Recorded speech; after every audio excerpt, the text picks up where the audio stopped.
این دیسکو میبینی چقدر لبه داره.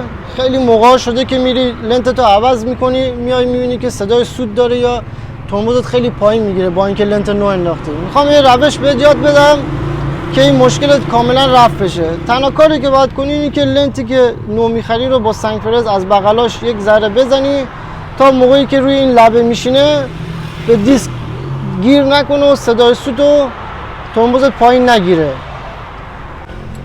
با این روش راحت میتونی این کار رو انجام بدی و دیگه اون صدای و اون پایین گرفتن ترمزات از بین بره.